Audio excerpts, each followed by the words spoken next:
कहानी है 31 अक्टूबर 1984 की। वही दिन जब देश की पहली महिला प्रधानमंत्री श्रीमती इंदिरा गांधी को उन्हीं के घर के आंगन में उनके 2 बॉडीगार्ड्स ने गोलियों से छलनी कर दिया था।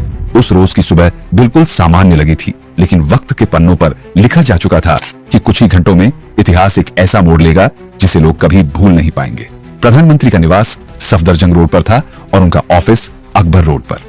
दोनों के बीच एक छोटा सा रास्ता जुड़ता था जिस पर रोजाना आवाजाही होती थी। यही रास्ता उस दिन उनकी जिंदगी का आखिरी सफर बन गया। वहीं से करीब 4 किलोमीटर दूर एम्स हॉस्पिटल था, जहां गोली लगने के बाद उन्हें ले जाया गया। सुबह की शुरुआत हमेशा की तरह हुई। इंदिरा जी जल्दी उठी, हल्की तैयारी की और अपने दिन के कार्यक्रम पर ध्यान दिया। उस दिन उनका एक खास इंटरव्यू तय था, एक ब्रिटिश टेलीविजन पत्रकार और मशहूर अभिनेता पीटर उस्तिनोव से। समय रखा गया था सुबह 9:30 बजे और स्थान था उनका ऑफिस अकबर रोड। उस दिन उन्होंने हल्की क्रीम रंग की साड़ी पहनी।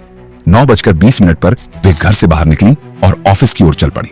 उनके साथ उनके personal secretary RK Dhawan, security officer Rameshwar Dayal, उनके पुराने घरेलू सेवक नाथुराम और धूप से बचाने के लिए छतरी पकड़े कांस्टेबल नारायण सिंह थे। लेकिन सबसे अहम बात, आज उन्होंने बुलेट प्रूफ जैकेट पहनना मुनासिब नहीं समझा। उन्होंने हंसते हुए कहा था, घर से ऑफिस तक तो बस 50 मीटर की दूरी है, यहाँ सब अपने लोग हैं, अपने ही तो साथ चलते हैं, उनसे कैसा खतरा। इसी बीच एक नौकर सामने से एक टी-शर्ट लेकर गुजरा। इंदिरा जी ने उसे रोककर कहा, ये शर्ट ठीक नहीं लग रही, कोई और ले आओ। इतना कहकर वे फिर तेज कदमों से ऑफिस की तरफ बढ़ गई, पर उनके ठीक आगे वही 2 चेहरे थे जिन पर उन्होंने सबसे ज्यादा भरोसा किया था। बेअंत सिंह, जो पिछले 10 साल से उनकी सुरक्षा में थे और अक्सर विदेशी दौरों पर उनके साथ रहते थे, और दूसरा महज 22 बरस का सतवंत सिंह, जिसे केवल 5 महीने पहले ही प्रधानमंत्री की सुरक्षा में लगाया गया था। दोनों ने उस रोज ठान लिया था कि वे देश की सबसे ताकतवर महिला को रोक देंगे, चाहे इसके लिए उन्हें अपनी जान ही क्यों न देनी पड़े। सुबह साधारण थी, लेकिन दोपहर तक पूरा देश सन्नाटे में डूब चुका था। एक बहुत बड़ा पेड़ गिर चुका था और भारत की राजनीति हमेशा के लिए बदल गई थी। 31 अक्टूबर 1984 की उस सुबह सब कुछ सामान्य लग रहा था, लेकिन प्रधानमंत्री आवास के भीतर 2 वफादार चेहरों के पीछे एक गहरी साजिश छिपी थी। सतवंत सिंह ने ड्यूटी बदलवाने के लिए बहाना बनाया कि उसका पेट खराब है और उसे शौचालय के पास तैनाती चाहिए। यह सब पहले से तय योजना का हिस्सा था। नतीजा यह हुआ कि वह और बेअंत सिंह दोनों उसी गेट पर खड़े कर दिए गए जो प्रधानमंत्री निवास को प्रधानमंत्री ऑफिस यानी अकबर रोड से जोड़ता था। करीब 9:25 पर इंदिरा गांधी ऑफिस की तरफ बढ़ रही थी। उनके कदम तेज थे और चेहरे पर हमेशा की तरह आत्मविश्वास झलक रहा था। जैसे ही वे उस गेट के करीब पहुंची, बेअंत सिंह उनकी ओर बढ़ा। इंदिरा जी की नजरें उससे टकराईं। 10 साल की पुरानी पहचान थी। रोजाना जब भी बेअंत उन्हें देखता, नमस्ते करता। उसी भरोसे से इंदिरा जी मुस्कुराईं और हाथ जोड़कर नमस्ते की मुद्रा में आ गईं। उन्होंने सोचा कि आज भी वही रोज का सिलसिला दोहराया जाएगा, लेकिन इस बार बेअंत का इरादा कुछ और ही था। उसने अचानक अपनी सर्विस रिवॉल्वर निकाली और बिना वक्त गंवाए सीधे 3 गोलियां दाग दी। पल भर में गोलियां इंदिरा गांधी की छाती और पेट में जा लगी। वे लड़खड़ाकर जमीन पर गिरी और दर्द में चीख पड़ी। इतने में सतवंत सिंह, जो अब तक खामोश खड़ा था, अपनी कार्बाइन लेकर आगे बढ़ा और बर्स्ट फायर में ताबड़तोड़ 30 गोलियां चला दी। गोलियों की गूंज से पूरा इलाका दहल उठा। प्रधानमंत्री के साथ चल रहे सिक्योरिटी ऑफिसर रामेश्वर दयाल ने उन्हें बचाने की कोशिश की, लेकिन सतवंत की गोलियां उनके पैरों में जा लगी और वे भी जमीन पर गिर पड़े। पास के अकबर रोड पर मौजूद पुलिस ऑफिसर दिनेश कुमार भट्ट गोलियों की आवाज सुनकर बाहर भागे, यह देखने कि आखिर मामला क्या है। तभी बेअंत और सतवंत ने अपने हथियार फेंककर हाथ ऊपर उठा दिए। बेअंत सिंह ने ठंडी आवाज में कहा, हमने जो करना था कर दिया, अब तुम जो करना चाहो कर लो। यह हमला कोई साधारण घटना नहीं थी, यह उस ऑपरेशन का बदला था जिसने सिख समुदाय के बड़े हिस्से को इंदिरा गांधी से नाराज कर दिया था। जून 1984 में ऑपरेशन ब्लू स्टार के तहत आर्मी ने अमृतसर के स्वर्ण मंदिर में छिपे अलगाववादियों को बाहर निकालने के लिए सैन्य कार्रवाई की थी। इस कार्रवाई में कई निर्दोष लोग भी मारे गए थे और उस दर्द ने इंदिरा गांधी के अपने ही सुरक्षा कर्मियों को उनके खिलाफ खड़ा कर दिया। कांस्टेबल नारायण सिंह को हमलावरों ने धक्का देकर गिरा दिया था। तभी पास के गार्ड रूम से ITBP का जवान दौड़ता हुआ आया और उसने सतवंत सिंह को काबू में कर लिया। कुल 33 गोलियां चलाई गई थीं, जिनमें से 30 इंदिरा गांधी के शरीर को भेद चुकी थी। कई गोलियां आर पार निकल गई थी। जमीन पर लहूलुहान पड़ी इंदिरा जी को देखकर उनके पर्सनल सेक्रेटरी RK धवन ने खुद को संभाला और जोर जोर से चिल्लाने लगे, एम्बुलेंस लाओ, जल्दी एम्बुलेंस बुलाओ। लेकिन कहते हैं ना, जिसे वक्त रोकना हो उसे कोई नहीं बचा सकता। ठीक एक दिन पहले भुवनेश्वर की चुनावी सभा में इंदिरा गांधी ने भावुक होकर कहा था, मुझे इस बात की चिंता नहीं है कि मैं जीवित रहूं या नहीं रहूं, मेरी लंबी उम्र रही है। मुझे गर्व है कि मेरी मौत भारत की सेवा में होगी। जब भी मेरा खून गिरेगा, उसका हर कतरा इस देश को और ताकत देगा। और ठीक 31 अक्टूबर 1984 की सुबह उनके वो शब्द मानो सच साबित हो रहे थे। प्रधानमंत्री निवास में हमेशा एक एम्बुलेंस मौजूद रहती थी, मगर आज उसके ड्राइवर ड्यूटी पर नहीं था। यह पहला इशारा था कि आगे के पल कितने कठिन होने वाले हैं। गोलियों की आवाज सुनकर कांग्रेस नेता माखनलाल सोतेदार दौड़कर पहुंचे। जब एम्बुलेंस नहीं आई तो आर के धवन ने घबराकर कहा, कोई भी गाड़ी निकालो, हमें इंतजार नहीं करना है। तुरंत सफेद एम्बेसडर कार निकाली गई। इंदिरा गांधी को उठाकर पिछली सीट पर लिटाया गया।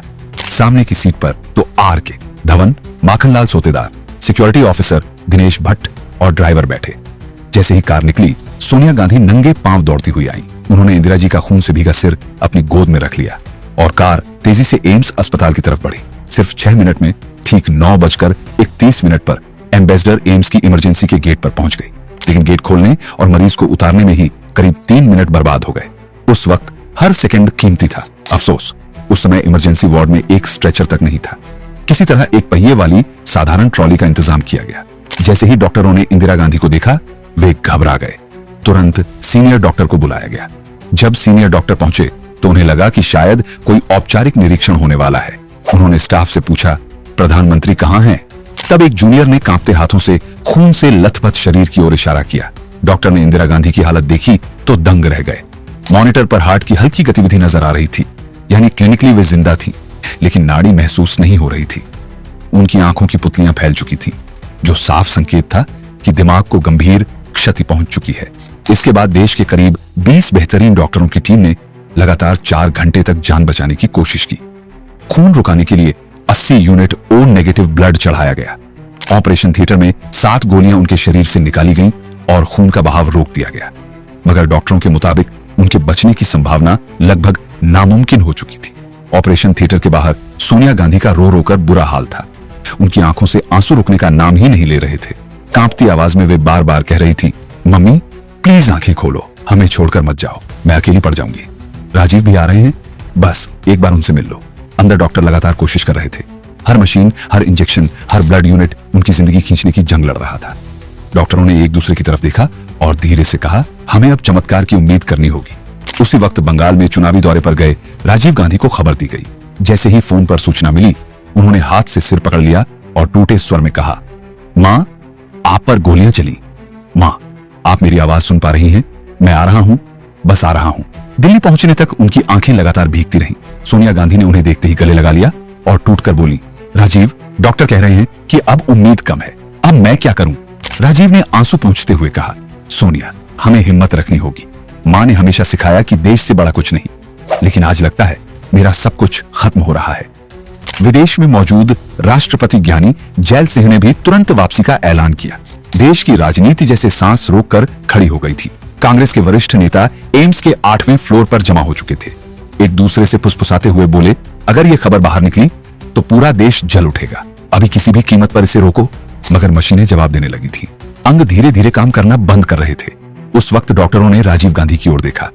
उनकी आंखें भर आईं और वे फुसफुसाए, हमने सब कर लिया, लेकिन अब इंदिरा जी को रोकना हमारे बस में नहीं।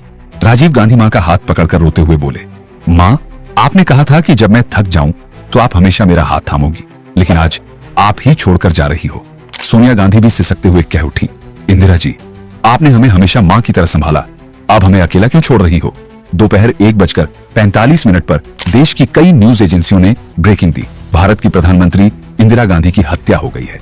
यह सुनकर पूरे देश में जैसे आग लग गई। गुस्से और आंसुओं का समंदर सड़कों पर उतर आया। दिल्ली की गलियों में लोगों ने चिल्लाते हुए कहा, उन्होंने हमारी नेता को मार दिया, अब बदला लेंगे। और वही हुआ। सिखों पर हिंसा का तूफान टूट पड़ा। उधर शक्ति स्थल पर तैयारियां चल रही थी। 3 नवंबर 1984 को राजीव गांधी ने अपनी मां को मुखाग्नि दी। अंतिम विदाई के वक्त भीड़ में से आवाजें उठ रही थी, इंदिरा जी, आप अमर रहोगी, आपका खून भारत की मिट्टी में हमेशा जीवित रहेगा। राजीव गांधी ने मुखाग्नि देते वक्त धीमी आवाज में कहा, अलविदा मां, आपने देश के लिए अपनी जान दी, मैं आपको कभी अकेला महसूस नहीं होने दूंगा। ये वही कहानी थी 31 अक्टूबर 1984 की, जिस दिन भारत ने अपनी सबसे मजबूत नेता खो दी और पूरी राजनीति एक नए मोड़ पर पहुंच गई। इतिहास के इन लम्हों को जानने के लिए धन्यवाद।